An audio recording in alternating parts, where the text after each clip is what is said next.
तुमच्या स्वागताला आलो नाही. रामचंद्र म्हणा आम्हाला लंकेत जायचं आहे. तुमच्या घराएवढ्या लाटा आहे. जायचं कसं? समुद्र म्हणाला तेव्हा तुमच्या वानर सैन्यामध्ये अभियंता आहे. नळ आणि त्याचा सहकारी नील याच्या हातून तुम्ही समुद्रावर सेतू बांधा. आणि समुद्रावर सेतू बांधण्याच्या अगोदर भगवान शिवशंकराच्या लिंगाची स्थापना करा. यशस्वी करता शिवलिंगाची स्थापना करा. करतो म्हणतो. समुद्र गुप्त झाला आणि रामचंद्राला समुद्राचा विचार पटला. दादा कसं करावं? शिवलिंगाची स्थापना करायची यशस्वी होणार करता. म्हणून रामचंद्राने काय सांगितलं? मारुती राया कैलास पर्वतावरला आणि शिवलिंग आला. 6 महिन्याचा अवकाश होत उड्डाण केलं मारुती रायाने. जय जय रघुवीर आणि कैलास पर्वतावर आले. आणि भगवान शिवशंकर पद्मासन घालून भगवंताचं नामस्मरण करत होते. त्यांचे आराध्य दैवत राम होतं. श्रीराम श्रीराम. आणि मारुतीराज तिथे आले कैलासावर. पाहत होतो भगवान समाधी अवस्थेमध्ये आहे. आणि हनुमंताला सुद्धा समाधी लागली. एकाच व्यसनाचे दोघं नाही. राम नाम भजनी दंग राम नाम भजनी दंग राम नाम भजनी दंग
शिवलिंगाची स्थापना करायची. बरोबर ठीक आहे. आणि भगवान शिवशंकराने आडे वेडे न देता शिवलिंग मारुतीला दिलं हनुमंताला आणि सांगितलं की यावत चंद्र दिवा करो या शिवलिंगामध्ये मी राहील आतमध्ये जाईल. नमस्कार केला हनुमंताने आणि ते शिवलिंग घेऊन जे उड्डाण मारली वा जय जय रघुवीर. आणि जिथे रामचंद्र होते तिथे आले आणि रामचंद्राने शिवलिंग पाहिलं. नमस्कार केला. सर्वांनी जय जयकार केला. पार्वती मध्ये रामचंद्राने विचार केला की शिवलिंग आलेला आहे पण प्रतिष्ठापनेकरता ब्राह्मण नको का? आपण तर अरण्यवासी आहे. आपल्याकडे काहीच नाही काय. पण रामचंद्राने विचार केला आणि हनुमंतालाच सांगितलं बाबा हनुमंता प्रतिष्ठापनेकरता ब्रह्मरूप आण म्हटल्यावर उद्यान केलं हनुमंत.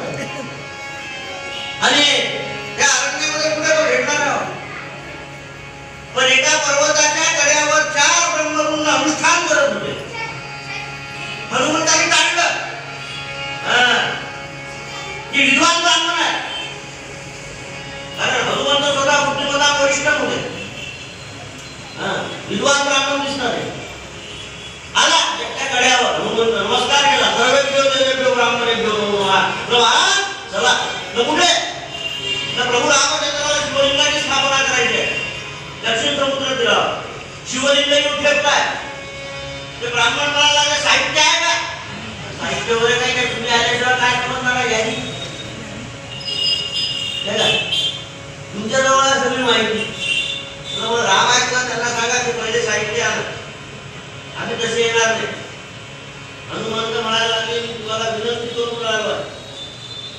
तुम्ही येणार नाही का तसे आम्ही येऊ तुम्हाला ब्राह्मण म्हणा तू कसा दिसून रे हा बघा एवढा डोळे मिटून दोघं डोळे मिटून बसले पर्वताच्या कड्यावर ब्राह्मण आणि हनुमंतांनी पुच्छाला आज्ञा केली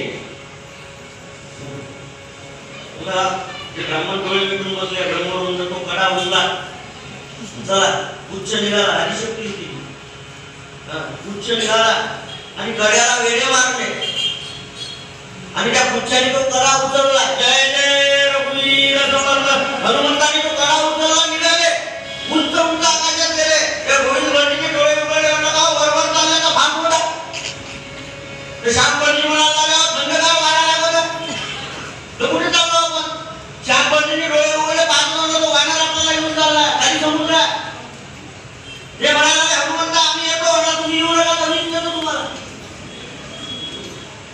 खाली आम्हाला काय आपलं नको आपटलं असतं पण प्रभू रामचंद्राला तुमची गरज आहे आणि ज्यावेळी ब्राह्मणांना घेऊन आलो हनुमंत जिथे रामचंद्र होते तिथे आले आणि रामचंद्राने नमस्कार केला ब्राह्मणांना आणि ब्राह्मण म्हणाला गाव म्हणतो जेव्हा काहीच नाही तर साहित्य तुम्ही आम्हाला कशाला रामचंद्र म्हणा तुम्ही आले ना आता सगळे पिंड सुरू होतील हे कंद मुळं फळं खा आणि खरंच त्यांच्या आगमनाने निघणं सुरू झालं तिथे कोण आलो आकाश मार्गाने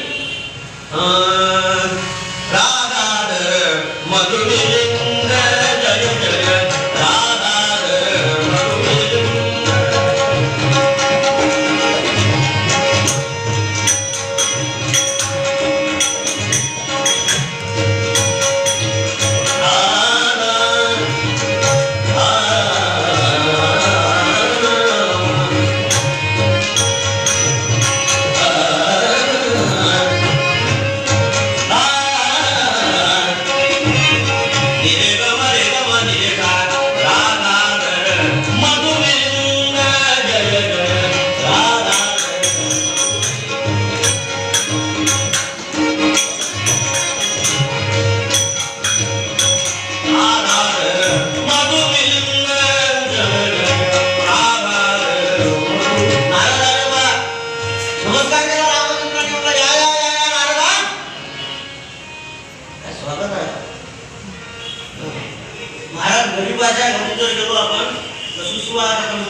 मंत्र्याच्या आमदारांच्या गेलो तर कुत्र्यापासून साव काय फरक आहे रामचंद्रांनी नमस्कार केला नारदाने ओळखलं ना तेव्हा काय सगळं शिवलिंग आलं माणसाचे जमलाय रामचंद्राने सांगितलं महारुद्राने शिवलिंग आम्हाला समुद्राने सुचवलाय की शिवलिंगाची स्थापना घेऊन करायची ठीक आहे पण नारद रामचंद्र काही आमच्याजवळ साहित्य नाही नारद म्हणाला तर मी आलो आहे ना तुम्ही काही काळजी करू नका काही काळजी करू नका अरे निघाले नारद कुठे आलो कैलास पर्वतावर आले बा आणि भगवान शिवशंकरांनी स्वागत केलं नारदाचं या या या या नारदा नारद मला आता मी दक्षिण समुद्र किनाऱ्यावरून आलो आहे शिवलिंग तुम्ही दिलं मला कळलं पण स्थापने करता लागणारा खर्च कोण देईल शंकर म्हणाला मला जे जमलं ते मी दिलं एकादशीकडे शिवरात्र आता खाली तर शिवरात्रीला जेवढी सोय करता येईल तेवढी करते काय म्हणा तेव्हा साहित्य मी नाही देऊ शकत म्हणून तुम्ही नका देऊ तुमचा भक्त आहे ना रावण त्याला द्यायला नका नारदा म्हटलं रावणाला साहित्य देण्याकरता मी कसं राहू आणि रामचंद्राच्या स्त्रीचं अपहरण त्याने केलं आणता का म्हणलं उद्या बनायचे नारद म्हणाला जेव्हा तुम्ही काही काळजी करू नका पत्र लिहा नारदाने सांगितलं पत्र लिहा रामाला रामाचा उल्लेख मी कुठेच करत नाही शंकरला तुम्हीच लिहा पत्र नारद ठीक आहे लंकाधिपती रावण त्याची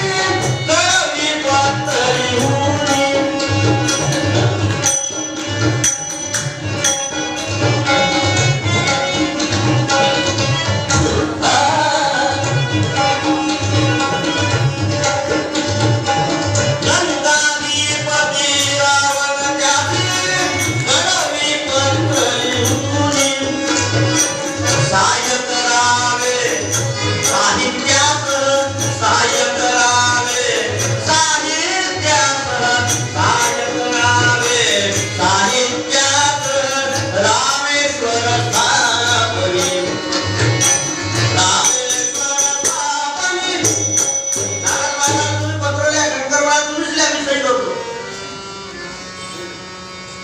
जेव्हा काही मोबाईल नव्हतं ना, त्याला दुसरं नाव आहे मोबाईल नाही, भ्रमणध्वनी आहे का, कर्णम साक्ष. शंकर मला तुम्हीच पत्र लिहा आणि नारदांनी पत्र लिहिलं, शंकरांनी सही केली, येतो म्हटलं देवा. नारायण जे निघाले लंकेत आले, ते कुठेही जात होते योग मार्गाने, कुठेही जात होते. आणि रावणाने स्वागत केलं, या या या या नारदा. कसं काय म्हटलं, काय राव कैलास पुरवला पण आलो. आणि शंकराने पत्र दिला, तुम्हाला पत्र दिला. रावण भक्त होता शिवशंकराला, नमस्कार केला त्या पत्राला, दाखवा पत्र. रावणाने वाचलं ते आणि विचारात पडला रावण. त्या पत्रामध्ये लिहिलं होतं, हे रावणा, पत्र वाचायला सुरुवात केली. हे रावणा, तू जरी भक्त असेल माझा, स्वामीच साहित्य समग्र देगा, तो स्वामी माझा शिवलिंग स्थापित, समुद्र तीरेला मदती सोपी, सद्गुरुनाथ महाराज. आणि रावणाने ते पत्र वाचलं आणि विचारात पडला, नारदा माझ्या स्वामींचे स्वामी कोण? नारद महाराजांनी नावाचं सांगितलं तर पंचायत तर ते मला काय माहित नाही, फक्त मी भगवान शिवशंकराचं पत्र घेऊन आलो. सगळं साहित्य देतो. नारद महाराज लागले, साहित्य तुझ्याकडूनच घ्यायचं, शंकराची आज्ञा. हे रावणा, जरी तू भक्त असेल माझा, स्वामी साहित्य समग्र देगा, तो स्वामी माझा शिवलिंग स्थापित, समुद्र तीरेला मदती सोपी. ठीक आहे म्हणून नारदाने सांगितलं मी येतो. ठीक आहे म्हणून नारद मुनी निघाले आणि वायुवेगाने निघाले. जिथे रामचंद्र होते तिथे नारद मुनी आले, सर्वांना सांगितलं रामचंद्राला काम फत्ते झालं. प्रतिष्ठापनेचं सर्व साहित्य, मांडव, धनधान्य, वाजंत्रीवाले सगळे येणार आहे. पण तुम्ही एक काम करा रामचंद्रा, ही तुमची जी वानर सेना आहे त्यांना लपायला सांगा खऱ्या खोऱ्या. काय रावण मिळाला, हनुमंताने ऐकलं, येऊ दे आता सगळं धरून आपटतो. अजून युद्धाचा करार व्हायचा आहे, युद्धाला सुरुवात व्हायची आहे. आणि सर्वांना सांगितलं रामचंद्राने, तुम्ही दर्याखोऱ्यात लपून बसा. सुग्रीवाचं सर्व सैन्य दर्याखोऱ्यात लपून बसले आणि नारद मुनी रामचंद्रापाशी आले. आता रावण येणार, तुम्ही असं करा, भस्माचे पट्टे लावा, गळ्यात रुद्राक्षाच्या माळा घाला, आडवं गंध लावा. ओळखून आले पाहिजे तुम्ही. लक्ष्मणा, तू रामचंद्राचा शिष्य व्हायचं, त्यांच्या पायाशी बसायचं. रावण येऊनच राहिलेला जम्बोजेट. जम्बोजेट म्हणजे पुष्प विमान. त्या गाजवा रावणाचं विमान आलं आणि रावण आला समुद्र किनाऱ्यावर. पाहत होता नारद मुनी. नारद मुनी इकडे येणार होते का आपण? माझ्यासोबत काय नाही आलं, विमानात गेलो होतो आपण. नारद महाराजांनी रावणा विमान फक्त जड लोकांकरता असतं, आमच्या करता नाही. तुम्ही रोजच्या चंद्रा मारा, आम्हाला काय करायचं नाही. असो, काही लोक प्रश्न विचारतात. मला एखादी प्रश्न विचारला, क्षमा करा, गावानं मारा. आता जे मुख्यमंत्री आहे विद्यमान, ते वर्षा बंगल्यामध्ये काय राहणार नाही, काही प्रश्न. म्हणलं त्यांना रात्री आवाज येतात, मी पुन्हा येईल, मी पुन्हा येईल, काही प्रश्न विचारतात. त्याच्याशी आमचा संबंधच नाही. आणि नारद महाराजांनी स्वामींचे स्वामी कसे आहेत त्यांचं दर्शन घेण्याकरता मी आलो आहे. बस कुठे आहे स्वामी? बसले. रामचंद्राला सांगितलं होतं नारदांनी मौन व्रत धारण करायचं, बोलायचं नाही. रावण आला, रामचंद्राला नमस्कार केला आणि कसं काय म्हटलं स्वामी, त्यांचं मौन व्रत आहे बोलत नाही. आणि ब्राह्मण आले. रावणाने सांगितलं की प्रतिष्ठापनेला लागणारं जेवढं साहित्य आहे त्याची यादी दुप्पट करा. माझी काय हरकत नाही, मी सगळं साहित्य देतो. रावण आम्ही सगळं साहित्य देतो. नारद महाराज लागले, आता तुमचीच जागा आहे, 7-12 तुमचा त्याची काही गरज नाही.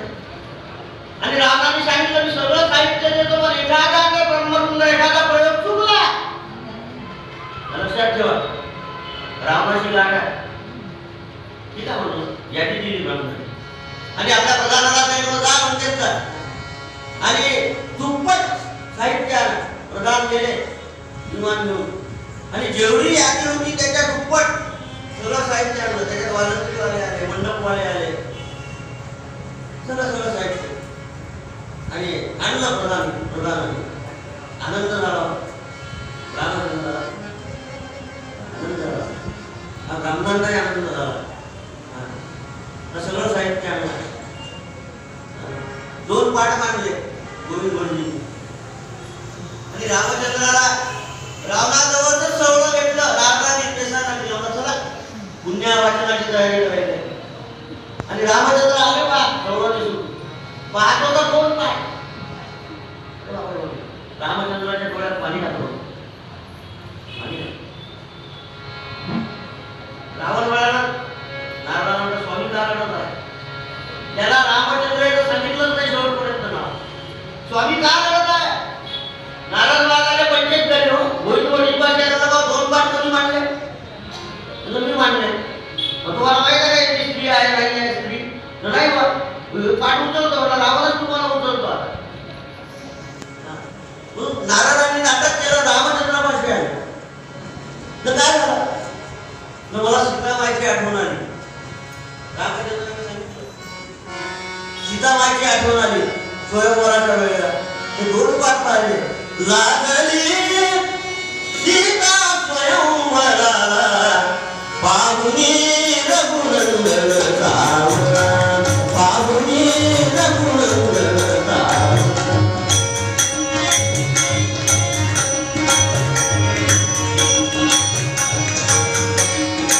लक्ष्मीदारावती रम्य मंडपी कमली सारी घोर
स्वामींच्या दुःखाचं कारण काय?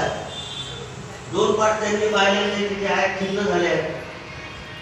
नारद म्हणाले रावणा स्वामींची पत्नी एका तस्करानं चोरून नेली. रावण म्हणाला त्याला माहित नाही की भगवान शिवशंकराला एकनिष्ठ भक्त रावण आहे आणि मी असताना नारद म्हणाले हो तो कुठे आहे? तो स्वर्गात आहे, मृत्यू लोकात आहे का पाताळात आहे? नारद म्हणाले तो स्वर्गात नाही, मृत्यू लोकात नाही, पाताळात नाही, तो इथंच आहे. इथं पुढे म्हणून आला तर या मंडपात आहे. मंडपात कोण आहे तो? सांगा. त्याला जिवंत ठेवणार नाही रावणाने. नारद म्हणाले रावणा चोर तू आहे. तुम्ही चोर आहे? हो. कसं काय? कसं काय? अहो रावणासमोर चोर बनण्याचं धैर्य फक्त नारदात होतं. रावणा चोर तू आहे तर चोर मी कसा? पूर्ण पंचवटी भुसाव्यापे रूप धरुनी गेला.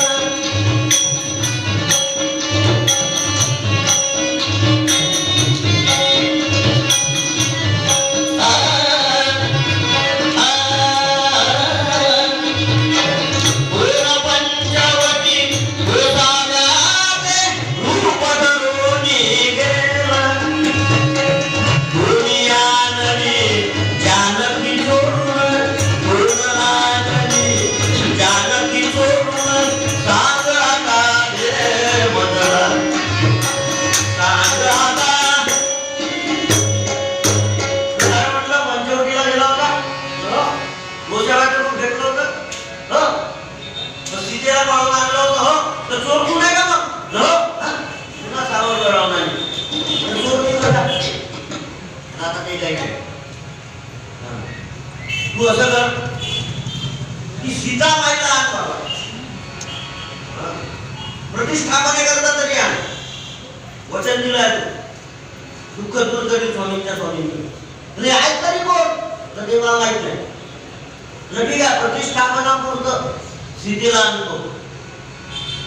ठीक आहे, प्रतिष्ठापना झाली की पुन्हा घेऊन जातो, पुन्हा घेऊन जा, काय हरकत नाही. आणि रावणाने सांगितलं आता सीताबाईला घेऊन या. आणि नारद रामापाशी आहे, येणारा सीताबाई तुम्ही काही काळजी करू नका. प्रतिष्ठापनेचा जो उत्सव आहे तो होणारच आहे. या रावणाचा निरर्थक अट्टहास आहे, निरर्थक अट्टहास आहे. तुम्ही आम्ही निरर्थक अट्टहासच करतो. जेवायच्या वेळेला मानत नाही, त्याच्या ताटामध्ये पदार्थ असतो लाडू, पुन्हा म्हणतो घ्या ना, राहू द्या ना, आहे ना ताटात. निरर्थक अट्टहास आहे. तो म्हणतो पोटात जागा नाही आहे, तो वाढणारा म्हणतो घ्या, वाढणारा नाही वाईट वाटतं. आणि निरर्थक अट्टहास आहे नाही. काय काय झालं की एक दिवस बिरबल आला, अकबराच्या दरबारामध्ये तो आलाच नाही. त्या दुसऱ्या दिवशी आला. अकबर बादशाहाने विचारलं बिरबलाला, काल आला नाही दरबारात. बिरबलाला ते दुधारून मारी परवडल्या त्या गोकुळ असलेली होती ना, आमच्या इथं कार्यक्रम होता म्हणून आम्ही आलो नाही. तो अकबर म्हणाला गोकुळ असते. बिरबलाला सांगितलं की आपल्या इथे चतुर्थी असते, एकादशी असते, गोकुळाष्टमी असते, रामजन्म असते, शिवरात्र असतं. चतुर्थीचा उपवास केला होता आमचा चंद्रोदय, चंद्र पाहिला. एकादशी तर दुसऱ्या दिवशी. बरोबर. तो बादशाह म्हणाला काय समजा एकादशीच्या दिवशी चतुर्थी आली तर निरर्थक अट्टहास आहे. तो बिरबल म्हणा तेव्हा तसं होत नाही महाराज. हा एक घटकाभर म्हणा, वृद्धी म्हणा, क्षय म्हणा, तसं होते.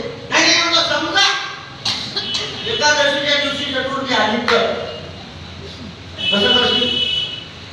बिरबल म्हणाला हे प्रकरण जरा जड आहे. महाराज तुम्हाला मी सांगतो येत काय हो, एकादशीच्या दिवशी चतुर्थी ते मला सांगलो होतं. समजा आली तर बिरबल म्हणाला महाराज समजा आली तर ती एकादशी चतुर्थी साधी सुधी नाही सोडायची. कशी सोडायची? लोण्याचे भजे करायचे.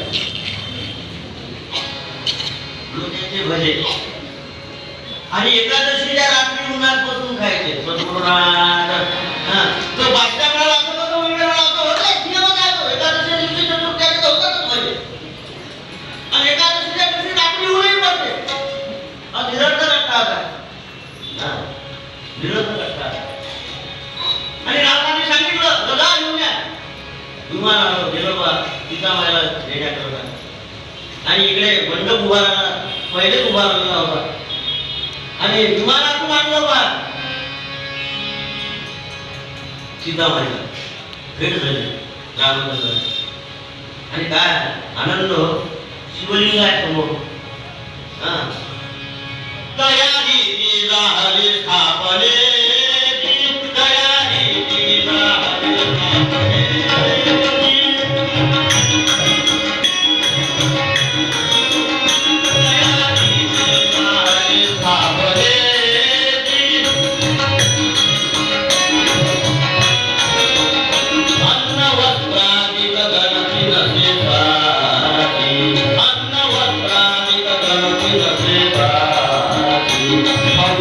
मंडप तू उभारिला पाटा, मौज मंडप तू उभारिला पाटा, कार्य रामाचे खर्च रावणा, कार्य रामाचे खर्च रावणा, कार्य रामाचे. आणि सर्व प्रतिष्ठापनेकरता सज्ज झाले. बा रामचंद्र आले, लक्ष्मण आला, ब्रह्मवृंद आले. आता संकल्प सोडायचा आहे. नारद म्हणायला लागले, मी सांगतो तो संकल्प सोडायचा. नारदाने संकल्प सांगितला ब्राह्मणांना. कोणता रावण ऐकतच होता. मम आत्मनः श्रुती श्रुती पुराण फलप्राप्त्यर्थम हा संकल्प आहे. श्री सविता सूर्यनारायण देवता, कुलदेवता, इष्टदेवता, शत्रुदेवता प्रत्यर्थ, लंका गमनार्थ, सेतु वंदनार्थ, रावण कुंभकर्ण राक्षस वधार्थ, प्रतिष्ठापना अंतरिक्षे चतुर्णाथ. सांगा हा संकल्प ब्राह्मण घाबरून राहिले. आम्ही नाही बोलत. रावणाने तो संकल्प ऐकला आणि मला नारदा खरंच तुम्ही कळीचे नारद आहे. जागा माझी, साहित्य माझं, विमान माझं, सीताबाईला इथे मी आणलं, मरणही माझं. रावण कुंभकर्ण राक्षस वधार्थ. ते ब्राह्मण महाराज आम्ही संकल्प सोडणार नाही, घाबरून गेले. रामाचे भिन्न झाले. आता होणार शिवलिंगाची कामना कशी होणार. नारद होते. तुम्ही काही काळजी करू नका. रामचंद्र तुमचे कुलगुरू आहे वशिष्ठ. वशिष्ठ गुरूंना, वशिष्ठ ऋषींना हनुमंताला सांगितलं रामचंद्राने जा अयोध्येला. सांगण्याचाच फक्त अवकाश हो. हनुमंत निघाले अयोध्येकडे. जय जय श्री बजरंग कपिवर श्री हनुमंता, जय जय श्री बजरंग कपिवर श्री हनुमंता.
वशिष्ठ मुनी समोरच भेटले.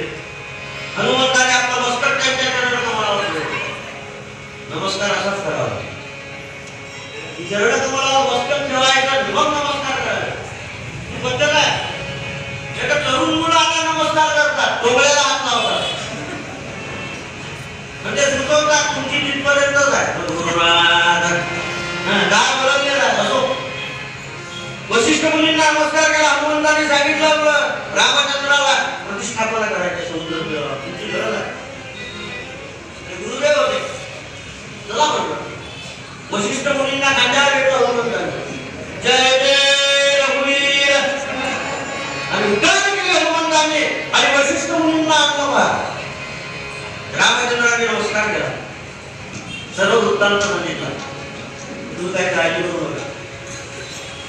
वशिष्ठ मुनींनी त्यांच्या हस्ते त्यांनी मंत्रोच्चार सांगितले आणि शिवलिंगाची स्थापना तिथे केली दक्षिण समुद्र आणि त्याचं नाव रामेश्वर असं ठेवलं. सद्गुरुनाथ शिवलिंग स्थापने रामेश्वर नाम त्यात देऊनी आणि प्रतिष्ठापना झाली आणि त्या शिवलिंगाचं नाव रामेश्वर ठेवलं. 12 ज्योतिर्लिंगांपैकी एक ज्योतिर्लिंग तिथे शंकरही आले आणि रामाने नमस्कार केला शंकराला आणि म्हटलं देवा या नागाने मला फसवला. वानर सैन्य आलं आणि हनुमंताला रामाने म्हटलं पहिल्यांदा हात दिसला असता हनुमंताकडे पंचायतच झाली नसती. पण शंकर महाराजांनी रावणा तुम्ही माझा भक्त आहे पण तुझ्या भक्तीमध्ये आणि हनुमंताच्या भक्तीमध्ये आणि नारद मुनींच्या भक्तीमध्ये जमीन आसमानचा फरक आहे. तू निश्चित भक्त आम्हाला याबद्दल काय वाद नाही आहे पण काहीतरी स्वार्थ साधावा याकरता तू माझी भक्ती केली तसं करू नको. आणि रावण तिथे घेऊन गेला. शंकर आणि रामचंद्राची भेट झाली आणि रामचंद्राने भगवान शिवशंकराचं रूप पाहिलं. काय रूप होतं भगवान शिवशंकराचं? शिवकाजीरा गोजीरा शिवकाजीरा गोजीरा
आणि नारदांनी सांगितलं रामचंद्र आणि हनुमंतांनी सांगितलं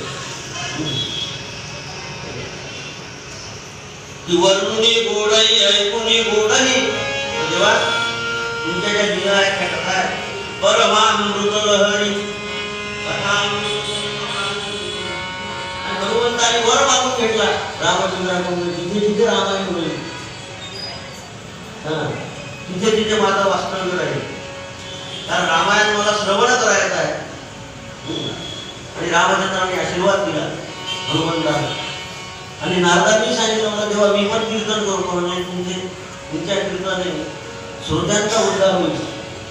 तर तुम्ही कीर्तनकार आहात श्रवण भक्ती ते करता तुम्हा आम्हालाही करत शाश्वत सुखाची प्राप्ती करून घ्यायची असेल तर कलियुगातलं एक नामी साधन आहे आपल्या इष्टदैवताचं नामस्मरण करणे आणि शाश्वत सुखाची प्राप्ती करून घेणे हेच पूर्वपदामध्ये सारखा सण स्वामी महाराजांना सांगायचा आहे. सतत पान करी सदामृत सतत पान करी. दुर्गादेवी मंदिरामध्ये कीर्तन सेवेची मला संधी दिली. काका पांडे होते. मी त्यांचा आभारी आहे. सर्वसदन संत आभारी आहे आणि सर्वात जास्त आभारी हृदयनाथ आहे. मला कल्पना आहे शिवरात्रीचा उपवास आहे.